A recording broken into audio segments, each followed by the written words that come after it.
I'm Mike Hall, once again joined by our panel of Big Ten mental health cabinet members. Our topic right now is the impact that forming a mental health and wellness cabinet has had on expanding the Big Ten's system of care. And I want to start with Dr. Michelle Garvin from Maryland. Dr. Garvin is the director of clinical and sports psychology. How have you found it has expanded the Big Ten's system of care?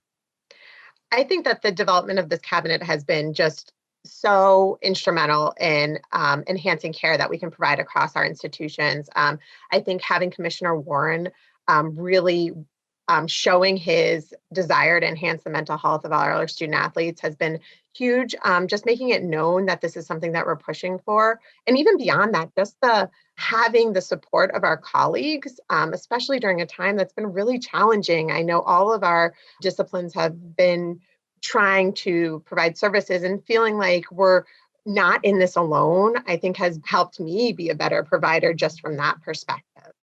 Commissioner Warren's dedication to this has been really impressive. I think a lot of us have always heard, yes, need more mental health care for sure, and kind of felt maybe a little dismissed sometimes in the past.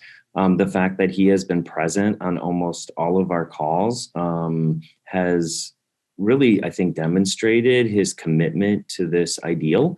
I think the other great thing about the cabinet, to be honest, is all of us know that we need to increase our access to mental health services. Our coaches want it, our student athletes want it, our staffs want it. But sometimes you need a little push to actually get it done. And I think that's where this cabinet really has a role, is allowing for saying that we actually need, for example, coach education, staff education, we need it this way. So kind of providing that little teeny push to just kind of get us over the finish line. Yeah, I think for me, just being able to share responsibility for things that I think are really critical and important, but tackling those initiatives on my own or even just with my own staff just feels too overwhelming with the other responsibilities we have for the direct care of our student athletes. And so I think being able to share those responsibilities and tackle some of those projects with the support of other people who are motivated and creative and have different expertise just makes it feel so much more manageable.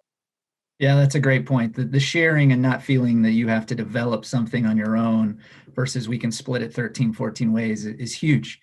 And I think going back to one of the things that Michelle said, just the cross-pollination of ideas. Anytime we have a call, it's like trying to keep track of the notes of an idea that Abigail shares or Brett shares or Michelle or Jeff or a host of our other peers, and then thinking, okay, how can I take that idea and implement it here to better serve our student athletes? And so the borrowing, stealing, sharing of ideas just to better support our student athletes, I think has been really, really beneficial for all of us. It's advanced our system of care that I didn't know was possible. 18 months ago. So that's been really helpful. The other thing, when I think about the meaningful connections that have been developed at Michigan over the last year and a half, we have had 2 traumatic losses, one of a current student athlete, one of a former student athlete. And there are not many people out there that understand what that's like. And so being able to get on the call with anyone from the mental health and wellness cabinet to say like, hey, how did you all handle this? Or what is your experience? Or do you have any ideas? I think has not just improved care at our institution, but has improved care across our institutions. So this creating meaningful connections, we've really become attached to one another in ways that we wouldn't have without the commissioner forming this cabinet. Dr. Garvin, I've heard you and everyone at one point talk about the fact that one of the struggles with mental health and wellness is the stigma that can, whether it's that you're weaker or you're less than or something like that. The fact that there is this cabinet and it is so public and it's so out there, has that been able to help fight the stigma at all?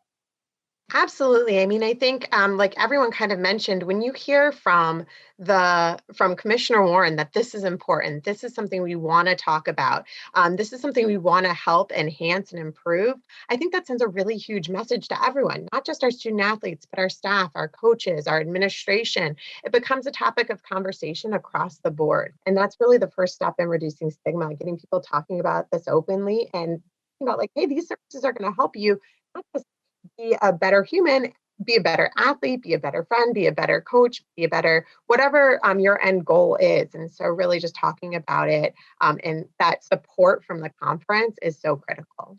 I would argue too that it's actually having an impact on our communities, not just in our departments and with our student athletes directly. It's been really encouraging to them when they get support from fan base and stories from the fans about how their story has made them feel more comfortable talking about mental health. I think that there's a wide-reaching impact to what the cabinet has initiated. That's great to see that this formation of the cabinet has been able to do all those good things so quickly.